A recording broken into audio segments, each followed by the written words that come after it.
Here we go.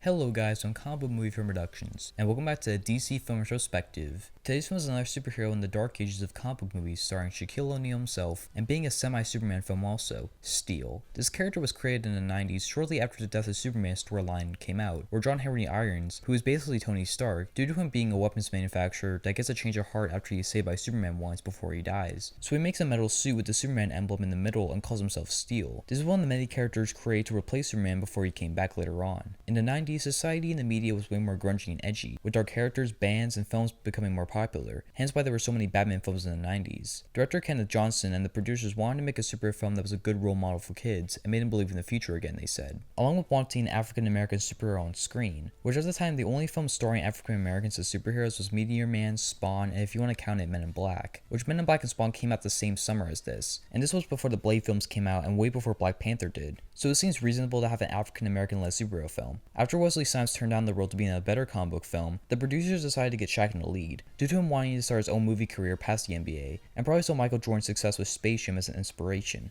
The only problem is that all the films he was making were good, nor were they financially successful, such as Kazam that came out a couple years earlier, and the same summer appearing in the underrated masterpiece known as Good Burger. Go ahead, Shaq. Take a bite of the Good Burger and tell us how you like the good sauce. Very good. Along making a rap album and a video game based on that album, so he wasn't doing so well in that aspect. But due to him liking what the producers were going for, he agreed to be in the film. Even though he was a Superman fan and had a tattoo of Superman's emblem shown in the film, as well as some other DC references, and multiple characters in the film calling him the Man of Steel, the filmmakers decided to cut the ties and connections to Superman, considering he wasn't that popular by the late 90s and wanted Steel to be his own hero, similar to Venom. The only problem is they had to rush the film out, due to Shaq's limited shooting schedule, due to him committing to the 1996 Summer Olympics. But they did get the film made and released in the theaters in August 1997, where it was a massive flop, only making $1.7 million against a $16 million budget, and was also panned by critics and audiences alike. The film has since been dubbed one of the worst comic book films of all time, and a guilty pleasure also. But what do I think about it? Well, before we get into that, let's get into the plot. The film starts out with weapons designer John Henry Irons, played by Shaquille O'Neal, who at the beginning of the film is testing some new laser guns with the help of his partner Susan Sparks, nicknamed Sparky, played by Annabeth Gish. One day, a senator shows up to see what the weapons are capable of. Nathaniel Burke, played by Judd Nelson, sees her and wants to get promoted into the military from his current position. So he tries to impress her by cranking up one of the sonic cannons to the maximum setting. Irons sees this and tries to stop Burke, but he fires anyway, not realizing it can ricochet back, which it does, causing the building they are in to collapse, killing the senator and paralyzing Sparky from the waist down. Burke is court-martialed and let go from the military, as Irons doesn't want to make weapons anymore after what happened to Sparky, so he quits the military and heads back to his home in LA. And lives with his grandma Odessa, played by Armand P. Hall, and his brother or cousin, I think, Martin, played by Ray J. Burke also moves to LA, unhappy about how his plan to sell weapons on a militaristic scale didn't work out. So the most logical thing to do is to go to the CEO of an arcade game manufacturing company that secretly sells weapons on the side, and ask him permission to work with them and put the laser guns out on the streets. Chaos emerges when Burke gives the weapons out to gangsters to use to rob banks, destroy property, etc. Iron sees this when he is patrolling with an old friend, who's a cop with Martin in the back seat, and sees a bank robbery going down with the weapons, and his police friend gets injured in the process. He chases down one of the robbers, but gets attacked by some of his partners as they return back to Burke. Irons decides to get his own team to build himself a hero. He first gets Sparky out of a veteran's hospital to help him out along with his Uncle Joe, played by Richard Roundtree. As the three of them build Irons a metal suit, with some gizmos and gadgets attached, such as an electromagnet, a sledgehammer that uses sonic waves, using some tensile string to carry himself onto things like he's Spider-Man, and more as he calls himself Steel. He starts to battle the gangsters as Burke grows annoyed at the hero. He finds out Irons is Steel and manages to get him arrested, but nobody says a thing, due to him saving their lives. Burke finds Sparky and holds her hostage as Steel and Uncle Joe go to Burke's lair, already knowing that they will come. Steel gets held at gunpoint as Burke is auctioning off his weapons to rich gangsters, terrorists, neo-Nazis, etc. And also kills the CEO of the arcade company that supported him, as he says to the buyers that they will have to come back for him for recharging these weapons, so he will always be ahead of the arms race. but Steel outsmarts Burke as Sparky destroys Burke's lair with their modified wheelchair. Desperate, Burke holds Martin at gunpoint, who got a job at the arcade company earlier in the film, not knowing they were selling weapons, but Steel manages to save him and Uncle Joe, as Burke dies when he tries firing one of his sonic waves at Steel, which ricochets back and traps him under the burning building. The movie ends with the day being saved, and the weapons off the streets of LA, as Irons' new family has lunch, and Grandma Odessa finally able to make her souffle, after failing at it so many times earlier in the film, due to Irons and Martin being too loud causing it to collapse, as they have lunch together as credits roll.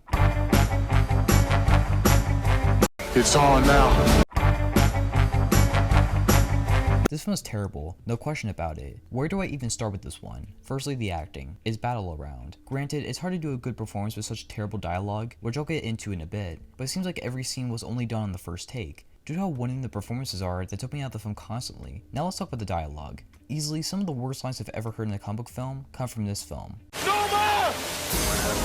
Johnny, there's fire! Well, I'll be dipped in shit and rolling breadcrumbs. Where that son of a buck go? It's so dated and it feels like everyone's trying to overact along with the film trying to be funny, especially with Richard Roundtree, and oh man does it fail. From the souffle, the forced DC references, a running gag about how Shaq is not able to shoot free throws, and the Shaft reference was bad also. It feels like a middle schooler wrote this script. Even the director, who was also the lone writer of the film, went to kids and asked if the dialogue was hip enough for the time. That's a bad sign. Another big issue is that Steel isn't a cool superhero. His powers consist of convoluted weaponry, and the suit that is obviously rubber and that constantly messes up.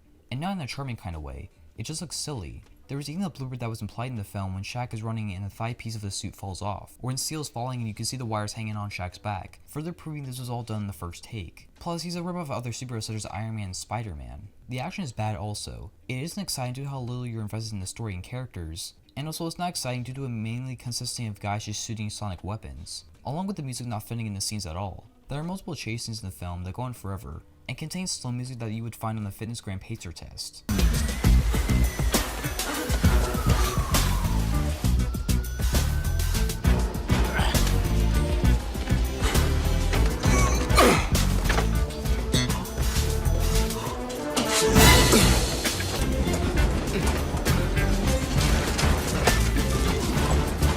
Multiple times throughout the film, I felt like I was going to fall asleep because of how slow paced the film felt. The film also bends their own rules constantly with attack, when it's convenient. They establish the rules of these weapons early on in the film, but then later change it when Iron suits up as Steel and sometimes gets hurt by their weapons, but then will basically become invincible, along with the atrocious scene as Steel and Martin trapped in the burning room with a grenade that takes 30 seconds to go off. There! Throw it! Quick! Throw it! I never make these. Okay, bend your knees and follow through. Come on! It all feels so elementary, but like Batman and Robin somehow got a PG-13 rating, just for swearing a couple of times. But unlike Batman and Robin, that looked like a theatrical movie, this looks like a TV movie, given the director's background. I'm shocked this was given $16 million, but probably half of it went to Shaq honestly. The film has an overwhelming feeling of low budgetness to it. That isn't always a bad thing, but for a superhero film that's trying to launch a franchise, it doesn't feel like one. Especially how uneven the film feels. The film for the first half is quote-unquote setting up the story and characters, and the second half is just boring action scenes, along with the film letting the characters get away scot-free with murder, destruction of property, and so much more so we can just have the big climax, which is underwhelming to say the least. The film gives no sense of character development to any of our characters, not even the villain, who's basically just a crappy version of Obadiah Stane from Iron Man 1, just another evil businessman. And the film also will randomly introduce us to characters like Uncle Joe or the CEO of the arcade company with no explanation. But with how little we get of our protagonists' backstories, along with their motivations of why becoming a super team instead of reporting these weapons to the authorities makes no sense. When the best arc in the film revolves around a souffle, your movie isn't that good, and should probably get about 20 more rewrites. Overall, this movie is a burnout.